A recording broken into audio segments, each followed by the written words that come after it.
David's asking, how can you break down cannabinoid stigma? So Mm. obviously the relationship with recreational use. So I guess in your case, what are some of the strategies that you tried in terms of communicating this to, people that are interested in the subject but may have a concern about that? Yeah, it's a really good question, and I've been trying to do it for years. I think time is really important, and I think science is really important and understanding. Um, I'm not that keen on recreational use, to be honest. I think it's a defunct concept. And I suppose one of the beauties of something like THC is that it can't kill anybody. But the beast of THC is that high doses are actually not that good for our endocannabinoid systems, which is where the subtlety of all of this really lies. Because overdosing, if you let's take trauma as being PTSD as being a hypoendocannabinonergic state, which speaks to that transdiagnostic mechanism, down-regulated ECS, down-regulated CB1 receptors.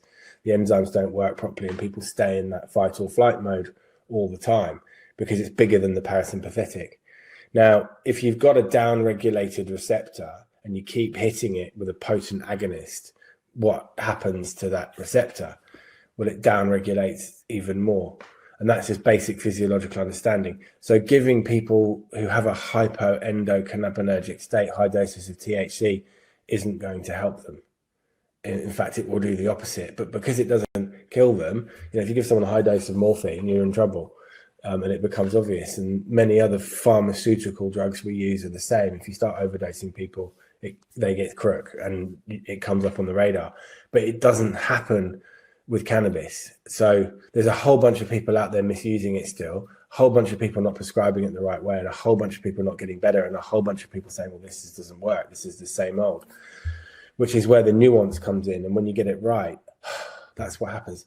Oh, doc, I just feel like myself. And then people move forward and then they start getting better. The cannabis isn't the cure. The cannabis takes away the stress response when we get the dose right.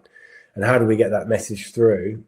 We just keep going, but more and more people seeing benefit, and more understanding that recreational access probably isn't a very good thing until we've completely changed how we conceptualize the use of that plant. And that comes again through the science, really. That's how I see it. Yeah. Leah's asking, would we think about the use of THC as enhancing or supporting the stabilization phase of trauma treatment? Yes, absolutely, but in the right doses. It has to be the right doses. You don't want psychoactive effects, really, even though most people get them when they start it.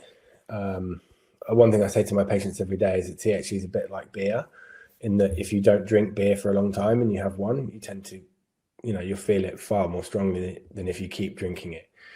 So we don't want psychoactive effects, and we do need an on-demand. If you think about this physiology, it's on-demand. They're on-demand neurotransmitters that get cleaved and have that retrograde action when required. So at the moment, people will inhale THC sometimes through a vaporizer, which is very crude. We haven't really, it's a bit like using an opium pipe to get analgesia. We haven't really moved beyond that because of prohibition and the ban and the fact that we haven't been able to do the research. So this is really early days for how these compounds can be delivered and how we use them to treat any form of sort of, physical or mental injury or trauma. But if you just think about it from a perspective of sleep, virtually everyone who has THC at night will start to sleep and their nightmares will decrease. So all of those people with trauma who really struggle at night, you can really help them by giving them the right dose of THC at night. And there are two things people need when they're unwell. Well, three things: good relationships, rest, and good nutrition. And then the inner healing intelligence will do the rest. A great analogy being, if you have a cut, we all know this, you have a cut, the doctor cleans it and stitches it, but the doctor doesn't heal it. The body does that. The doctor just creates the conditions for that cut to heal. And so by using things like THC, CBD, diet, exercise, yoga, meditation, perhaps psychedelics in time, they're allowing something else to happen, this inner healing intelligence to work. And we're just very much in the early stages of working out how to do that for people. But it has nothing to do with the recreational use of THC. And for a lot of people, especially ones who already use it a lot, patients who use it a lot, it's probably not a very good choice. You know, if someone's addicted, someone's got an addiction to heroin, opiates are a crap choice, right?